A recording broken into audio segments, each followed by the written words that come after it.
হয় বিষ না হয় চাকরি। ওবায়দুল কাদেরকে একে বললেন সাবেক ছাত্রলীগ কর্মী। চলুন বিস্তারিত জেনে নিই ফ্রিকি নিউজে। ভিডিওটি ভালো লাগলে লাইক করতে এবং কমেন্ট করে আপনাদের মূল্যবান মতামত জানাতে ভুলবেন না কিন্তু।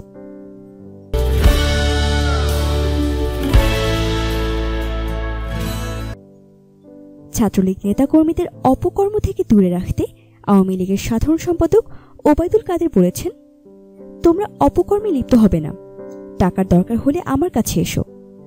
যখন ছাত্রত্ব শেষ হবে, চাকরি দরকার, আমার কাছে আসবে। এটা নেত্রী আমাকে বলে দিয়েছেন।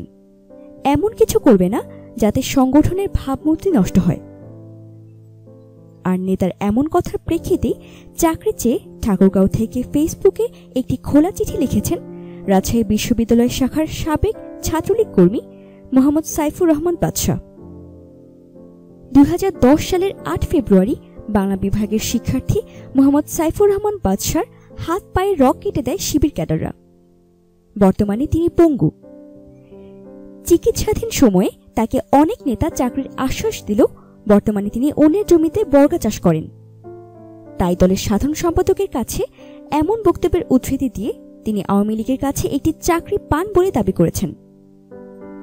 চলতি বছরের 24 মে তার সরকারি চাকরিতে আবেদনের বয়স শেষ হয়েছে উল্লেখ করে তিনি অভিযোগ করেছেন, একটি চাকরিতে রিটেনে টেকার পরও চাকরি পাননি বা তাকে দেওয়া হয়নি। এমন অবস্থায় পরিবার পরিজন নিয়ে বেঁচে থাকতে আওয়ামী লীগের সাধারণ সম্পাদক ওবায়দুল কাদেরের কাছে একটি চাকরি চেয়েছেন তিনি। অন্যথায় 1 বোতল বিষ উপহার দেওয়ার কথাও উল্লেখ করেছেন তার চিঠিতে। খোলা চিঠির শেষের দিকে সাইফুর রহমান বাদশা উল্লেখ করেন, চাকরি না পেয়ে বয়স শেষ হয়ে যাওয়াতে আমি এখন অন্যের জমিতে বর্গা চাষ করি, যা দিয়ে আমার স্ত্রী পুত্র বয়স্ক বাবা মায়ের খরচ বহন করা দুঃসাধ্য হয়ে পড়েছে। অতএব জনাব সাধারণ সম্পাদকের কাছে পিয়ন অথবা MLSS এর একটি চাকরি চাচ্ছি, যেটা দিয়ে আমি আমার পরিবার পরিজন সহ খেয়ে পড়ে বেঁচে থাকার নিশ্চয়তা পাই। আমার আশা এবং বিশ্বাস, মাননীয় সাধারণ সম্পাদক দলের জন্য আমার ত্যাগ, নির্যাতিত হওয়া, পঙ্গু হওয়া, অবদান সবকিছু বিবেচনায় নিয়ে আমার একটা সরকারি চাকরির ব্যবস্থা করবেন, নয়তো 1 বোতল বিষ উপহার দেবেন।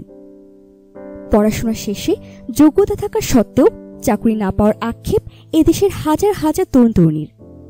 সেই আক্ষেপ এবং চাকরি পাওয়ার করুণ আকুতি যেন প্রকাশ পেল সাইফুর রহমান বাদশার এই খোলা চিঠিতে। এতক্ষণ আমাদের সাথে থাকার জন্য ধন্যবাদ।